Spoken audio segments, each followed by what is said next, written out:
निंद्यात्मोचित निंदने ही न मनांग।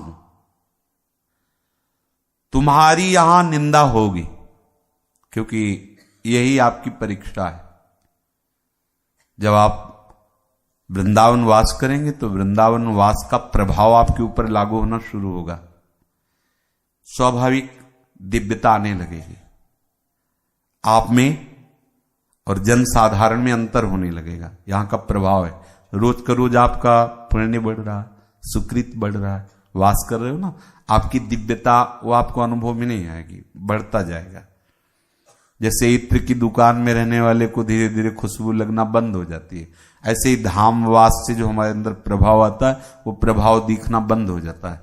तभी लगता पहले भजन में आनंद था, अब आनंद नहीं, क्योंकि हम यहाँ भजन समुद्र में रह रहे हैं। अब यहाँ 10-5 माला का प्रभाव क्या, यहाँ का प्रभाव एक अलौकिक है। अब यहां जो विशेष ध्यान देने योग्य बात है कि तुम्हारी यहां निंदा होगी, हरि करवाएंगे निंदा, क्योंकि आगे आपको प्रिया प्रीतम के प्रेम रस में डुबोना है। तो हरि ऐसे लोगों को भेजेंगे जो आपसे श्रद्धा करेंगे, क्योंकि ऐसे तो तुम दृष्टि दोगे नहीं। बहुत लीला बिहारी है। अब गली चलते कोई निंदा करे तो क्या लेना देना भैया, हम यही मान लेंगे पागल आदमी, हम जानते नहीं, बेकार का हमसे क्यों अर्ज है। लेकिन ऐसे नहीं, निंदा का प्रभाव जानते हो कब पड़ता है? उसके लिए पहले घाव बनाया जाता है, तब नमक डाला जाता है। पहले श्रद्धा, प्रणाम नमस्कार, फिर ऐसे, और कुछ दिन जब आपको लगा कि भगत हमारा है, अब उसका सिस्टम बदल दिया, अब वो निंदा करेगा, अब चुभा, क्योंकि पहले आपने सुख भोगा ना उसके प्रणाम नमस्कार का, अब रंग आएगा निंदा का। अब वो जो जो चेष्टा करेगा अब आप शुरू करोगे, हम ऐसा नहीं समझते थे, इसको ऐसा क्यों किया, देख लो हमने तो कुछ बिगाड़ा नहीं, और देखो हमें क्या बोलता है, मतलब भगवान भी कुछ नहीं कर रहे। और वो मतलब उसी में तन्मय होना, यही बचना है। आपको अगर कोई प्रणाम कर रहा है, नमस्कार कर रहा है, श्रद्धा कर रहा है, तो विश्वास मत करना उसके पीछे और भी कुछ है। अगर उसको स्वीकार कर लिया तो पीछे वाला स्वीकार नहीं कर पाओगे, पक्का समझ लो। ये इसमें नहीं लिखा, ये यहां लिखा है, यहां कुछ बातें इसीलिए कहे कि भाई इसके और उनके बीच में जो है वो यात्रा बताती कि यहां से ऐसे होता है। क्योंकि अब जैसे उपासक है, परमार्थ का लक्ष्य लिए हुए, अब कोई बोलने लगे पाखंडी है, नीच है, नाटक करता है, ऐसा है वैसा है, तो विवेकवान एक क्षण में ऐसे काट देगा, अरे सब बातुल भूत विवश मत वारे, ते नहीं बोले बचन विचारे, तिनकर कहा सुनी नहीं खाना, बच गए। लेकिन साष्टांग दंडवत, 1 किलो सेव, महाराज आप हमारे भगवान हो, आपका अवतार हमारे कल्याण के लिए हुआ। हमने धीरे धीरे मान लिया, अब वो अवतार की आरती उतारना शुरू किया कि पहले तो हमको भगवान कहता था, अब जो है अब शुरू हुआ, अब परेशानी आ गई। इसलिए सबसे पहले सावधानी रखो, सम्मानम कलयाति घोर गरलम, श्रीपाद ने कहा है, सम्मानम कलयाति घोर। जब कोई तुम्हारा सम्मान करे तो समझ लेना कि विष आ रहा है, विष कैसा, बोले घोर विष, हजम नहीं कर पाओगे। इसलिए जब कोई प्रणाम करे फौरन सावधान हो जाओ और उसको बार बार प्रणाम करो। प्रभु कहीं ऐसा ना हो नाथ कि देहाभिमान पुनः जागृत हो जाए और मैं मान लूं कि मैं संत हो गया हूं। और अगर मैंने मान लिया संत हो गया, हे अनंत आप जो धुलाई करेंगे हम समझ सह नहीं पाए। बड़े लीला बिहारी है, हाँ, अरे वो तो आप लोग साथ रहते तो खुद देख लो ना, लीला उनकी होती रहती लीला। निंदा होने पर भी जरा भी चित्त मलिन नहीं होना चाहिए, उसकी निंदा नहीं करना चाहिए। ये तो दूर की बात हो गई, मतलब ये तो मोटी बात है। निंदा कर रहा है हमारी, लेकिन हम उसकी निंदा ना करें, बहुत मोटी बात है। सूक्ष्म बात क्या है, जरा भी चित्त में हरकत नहीं होनी चाहिए। जैसा निंदा के पहले चित्त था वैसे ही चित्त होना है, ये स्थिति आनी चाहिए। है थोड़ा कठिन है, तभी तो विमल परमानंद की प्राप्ति के लिए तैयारी करनी है। और ये बात तभी हो सकती है जब पहले जो कहा हीनोहम स्वसृगालवत, सुअर कुत्ता की तरह जीवन क्या है, वो कह रहा नीच है, दुष्ट है, पामर है, अच्छा है, हूं ही ऐसा, पर ऐसे पर भी कभी न कभी कृपा तो श्री जी की होगी। वो बह गया श्री जी की तरफ, वो उधर नहीं बहा, वो ऐसे बह गया। कभी न कभी तो लाडली जो हम जैसे नीच पर भी, और आनंद की उफान गया, प्रहार गया, और निर्णायक पेन लिए बैठे पास। अब कोई न कोई घटना घटती चली जाएगी उसके जीवन में, जो नित्य लीला में प्रवेश की होगी। कठिन तब है सहना जब आपने सम्मान स्वीकार कर लिया है, पक्का समझ लो। यदि सम्मान नहीं तो जो श्रीपाद कह रहे हैं, हीनोहम स्वश्रृगालवत, अपने को एकदम दीनहीन, क्योंकि महल है ना श्री जी का, ऐसे अगर हम अंदर से भाव देखो, ये दीनहीन बाहरी नाटक नहीं है। बाहरी नाटक में मान लो फटा कपड़ा पहनने, फटी ऐसी अंदर, और हमने एक संत की संग में सुना, वो कुछ ऐसी वार्ता हुई, तब उन्होंने कहा कि तू क्या समझता है, कोई भिख मंगे, तेरे जैसे नौकर थे घर में, छोड़ करके जो हम आए, तेरे जैसे नौकर थे घर में।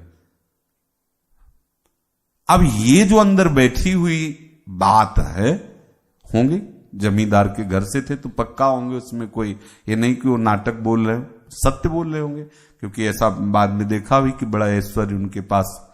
तो ये कोई आश्चर्य की बात नहीं, पर वो जो अंदर बैठा है कि तेरे जैसे घर में नौकर थे और मैं उनको छोड़ कर आया हूं, तो क्या छोड़ कर आया, वो तो बैठा ही है ना।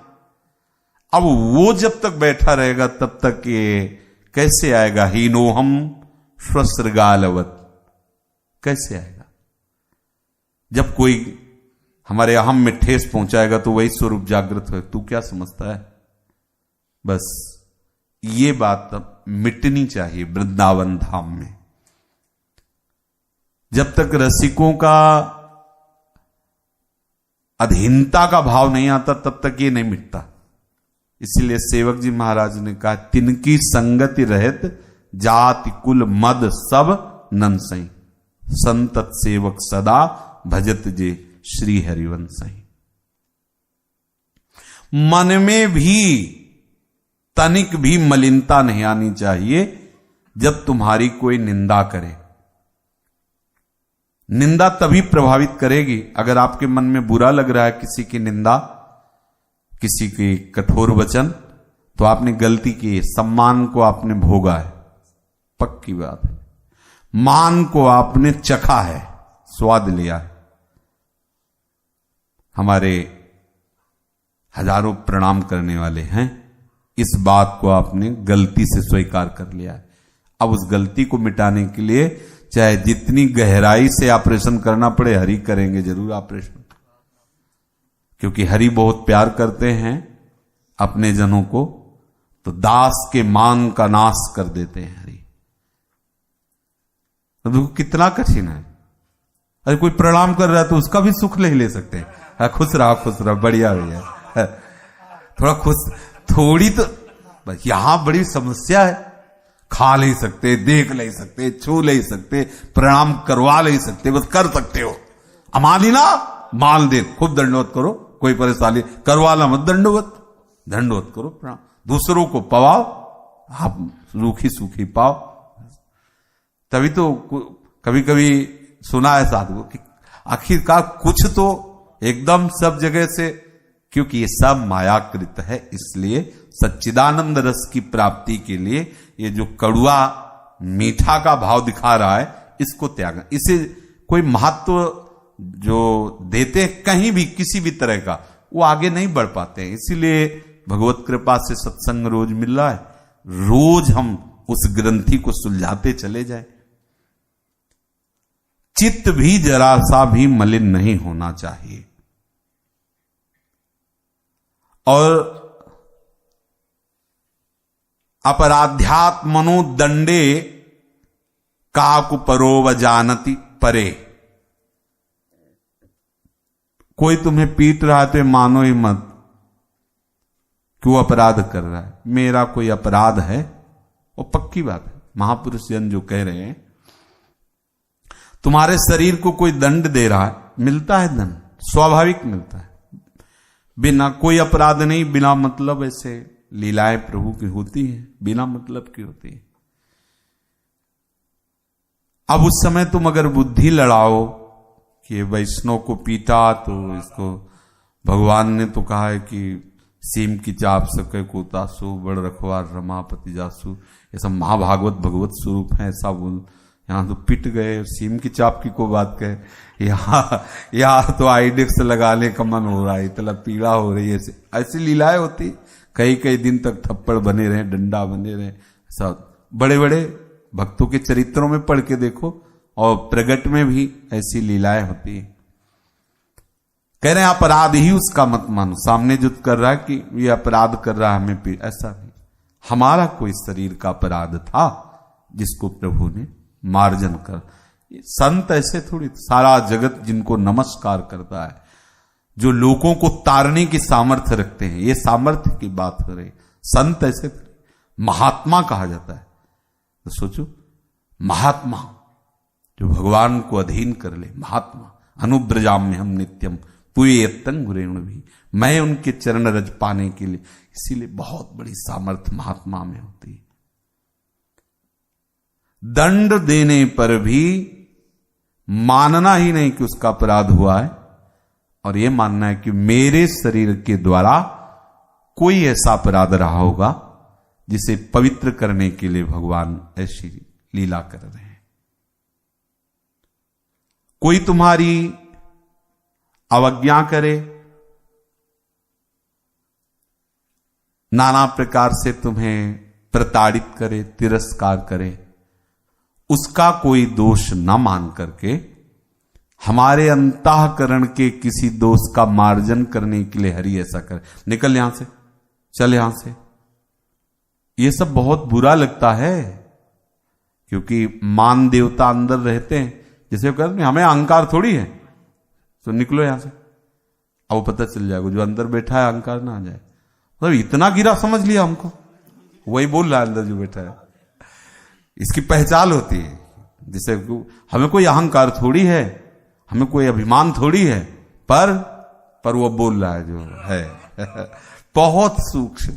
सिद्ध का मतलब क्या होता है? चावल की दर से भी दबाओ, बस ऐसे सिद्ध हो। और सिद्ध कब होता है? आग में चढ़ के खौलते हुए पानी में डाला जाता है चावल, तभी तो सिद्ध होता है। ऐसे ही तप की, पवित्रता की, ज्ञान की, प्रेम की अग्नि में जलता हुआ उपासक, तब लोगों को तारने की सामर्थ्य उसके, तब चराचर जगत उसे नमस्कार करता है, ब्रह्मादि देवता भी उसे नमस्कार करते हैं।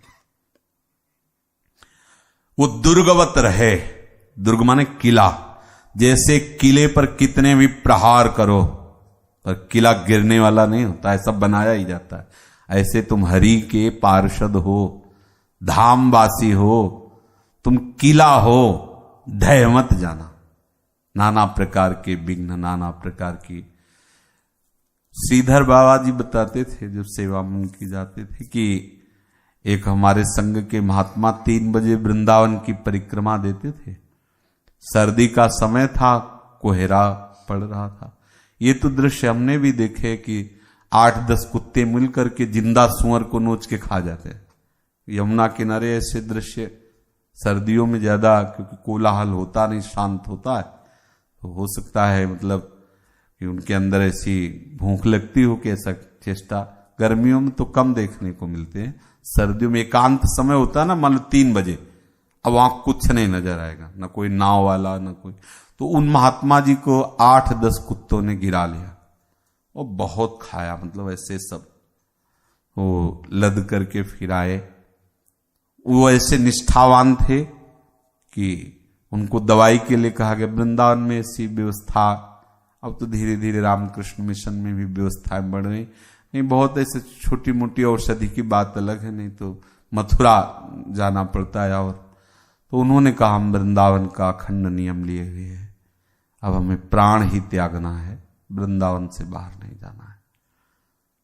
बाबा कह रहे थे कि हमने चमत्कार निष्ठा का देखा है, छोटी मोटी औषधि और रज लगाने से 50 जगह घाव कुत्तों का खाया हुआ था, ना उनको इंजेक्शन लगवाने पड़े, 14 इंजेक्शन तो क्या बताते ले, कोई इंजेक्शन नहीं लगवाने पड़े और कोई ऐसा नहीं, बस कुछ दिनों में सब ठीक हो गए। तो दुर्गवत रहना होगा।